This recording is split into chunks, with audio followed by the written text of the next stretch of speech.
Bismillahirrahmanirrahim. Assalamualaikum warahmatullahi wabarakatuh. Baik, kita lanjut dengan video kedua terkait mengenai hukum waris. Ya.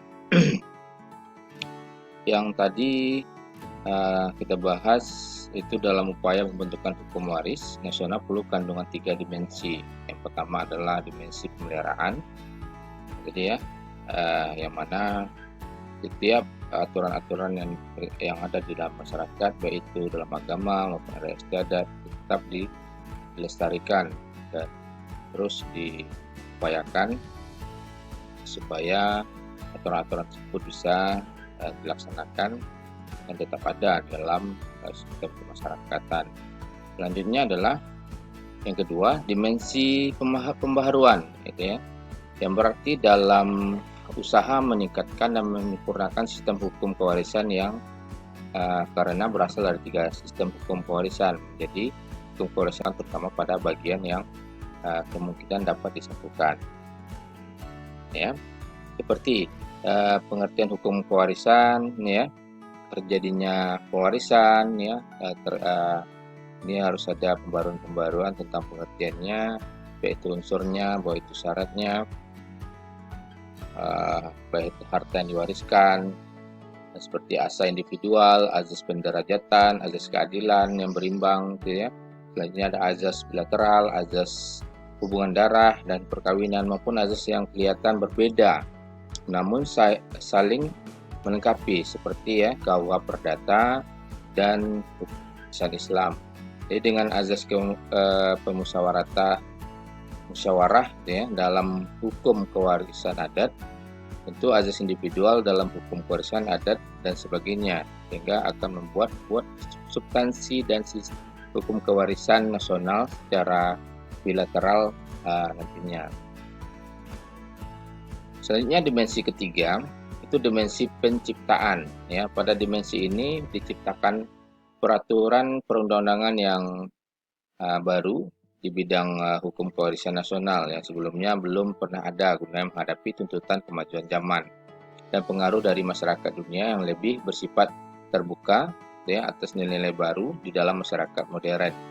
Sebaliknya menolak ketidakadilan gender, ya. Dia penegakan hak, ya, hak asasi manusia dan sebaliknya menolak sifat dan kriminalisasi. Jadi kalau di skala nasional, ya, aturan mengenai hak asasi manusia, ya, baik itu wanita dan pria itu setelah hukum positifnya yang berlaku secara nasional, yaitu dalam Kitab Undang Hukum Perdata, itu pembagiannya sama rata, ya, atau yang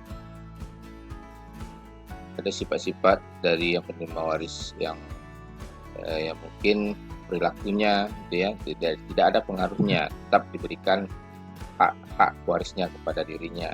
Tapi dalam aturan hukum Islam sendiri itu ada ketentuan baik itu dalam segi jumlah, gitu ya, ataupun dalam perilaku pewaris yang tentunya yang tidak sesuai dengan nilai-nilai dan norma agama, dia bisa saja tidak menerima harta warisan, ya.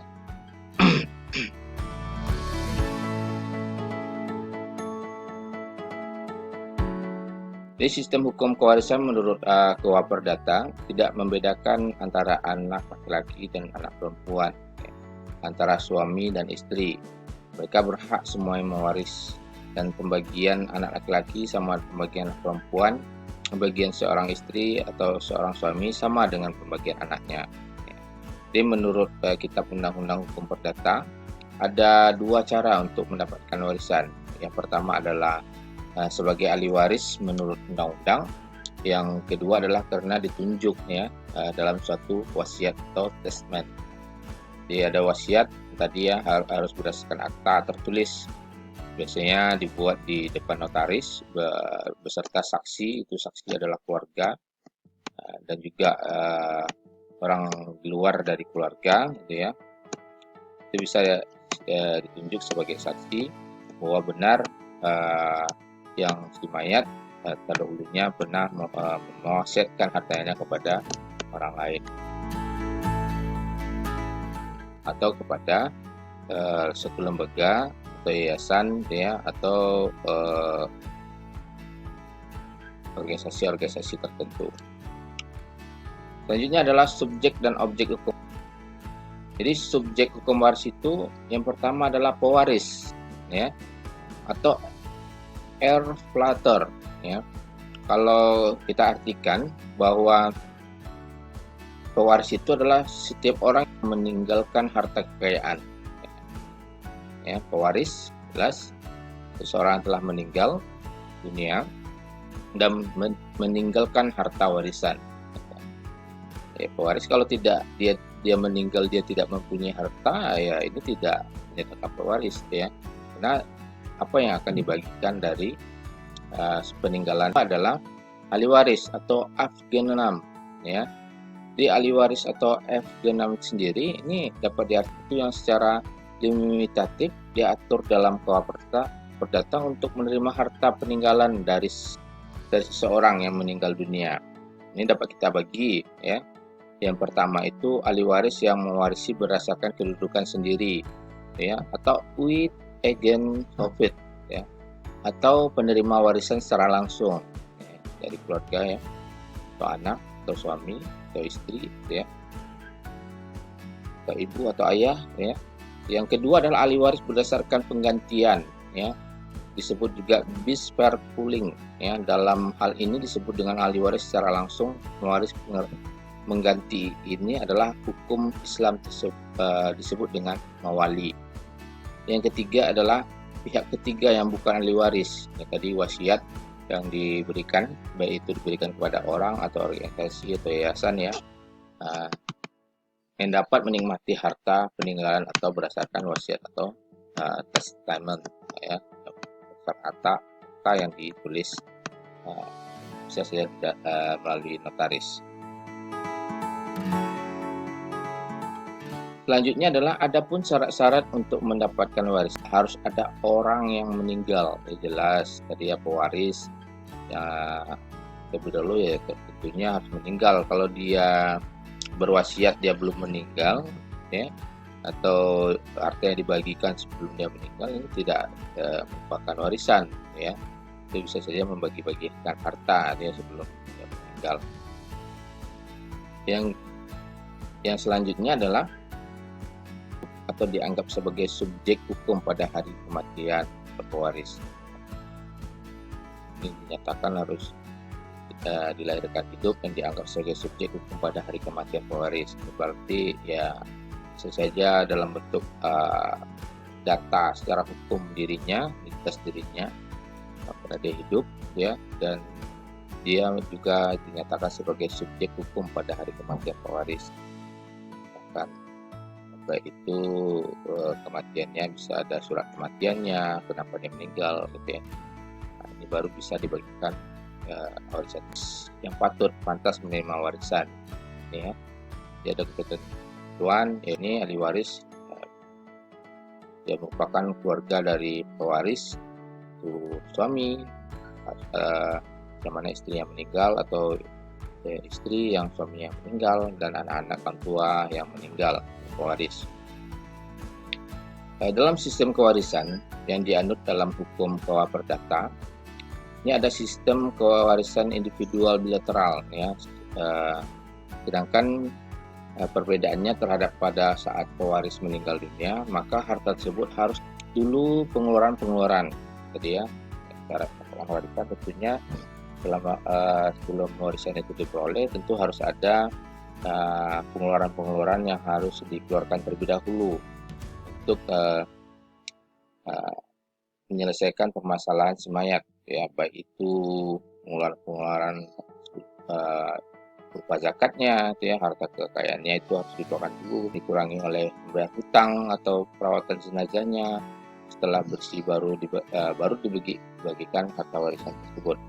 Sedangkan menurut kitab Undang-Undang Hukum Perdata tidak mengenal hal tersebut. Jadi kalau secara Islam ya seperti itu ya, harus terlebih dahulu harus mengeluarkan zakatnya, proses meninggalnya ya, atau utang piutangnya. Tapi dalam hukum perdata sendiri itu tidak mengenal hal tersebut ya. Jadi Jadi pada dasarnya dan kecilnya bagian yang diterima para ahli waris masing-masing menurut ketentuan KUH Perdata, semua ahli waris adalah sama, tidak membedakan apakah anak atau saudara atau ibu dan lain-lainnya, semua sama rata. Sedangkan menurut hukum Islam dibedakan pembagian harta warisan yang satu dengan yang ahli waris yang lainnya. Ini pembagian harta warisan tersebut untuk ahli waris ini bisa saja kesepakatan antara keluarga yang ditinggalkan atau ahli waris sepakat dengan pembagian harta warisan tersebut. Dalam hukum perdata itu dibolehkan, ya. Tapi di dalam hukum Islam sendiri ini ada ketentuan yang seseorang atau ahli waris yang bisa menerima warisan dengan jumlah yang telah ditetapkan dalam aturan Islam sendiri, ya. Ada golongan ahli waris, ya. Yang pertama itu adalah golongan 1, yaitu anak dan keturunan, istri atau suami, termasuk anak dari luar kawin yang diakui sah, ya.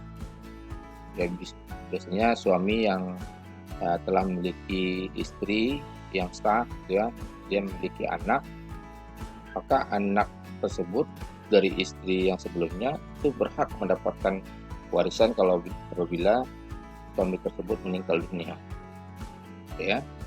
Dan anak-anak tersebut tetap berhak menerima harta warisan tersebut.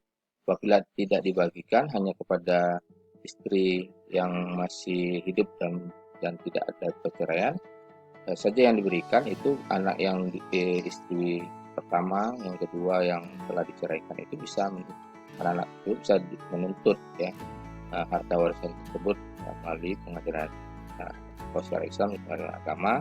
Sedangkan kalau di luar dari agama Islam. Sedangkan yang kedua adalah golongan 2, saudara dan keturunannya, baik itu bapak atau ibunya dari pewaris sendiri, ya. Jadi kebanyakan orang membagi harta warisan itu kepada anak dan istrinya, ya. Karena istri dan anak-anak tersebut tidak peduli dengan ayah ibu yang telah meninggalnya, padahal itu sangat berhak sekali. Nah, selanjutnya adalah golongan 3, kakek atau nenek dalam garis ke atas, ya. Ini ada juga pembagian nenek, ya, yang meninggal, ya. Ada pembagiannya. Yang keempat adalah golongan yaitu paman, bibi, dan kakek atau neneknya. Ini sudah berhak menerima harta warisan.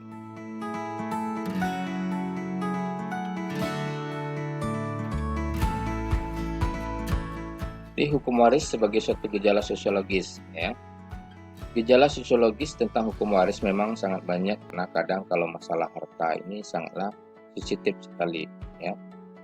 Ya, banyak kasus-kasus yang terjadi di dalam hukum baik itu pidana maupun perdata. Kalau pidananya ya karena tidak dibagikan harta warisan, akhirnya dia membuat atau melakukan kejahatan dengan pembunuhan atau pencurian atau penganiayaan. Nah, ini diakibatkan dikarenakan pembagian harta tersebut dengan aturan-aturan hukum baik aturan Islam maupun.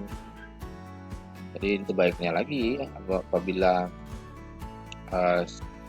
pewaris meninggal dunia memiliki harta benda, ya secepatnya harus dibagikan, ya, supaya keluarga tersebut tidak mengalami permasalahan di dalam pembagian harta warisan, ya. Kalau berlarut-larut dibiarkan, bertahun-tahun dibiarkan, tentunya ini nanti susah dalam pembagiannya, karena ahli warisnya ada yang terbagi, ada yang tidak terbagi, akhirnya permasalahan sampai ke pengadilan, ya.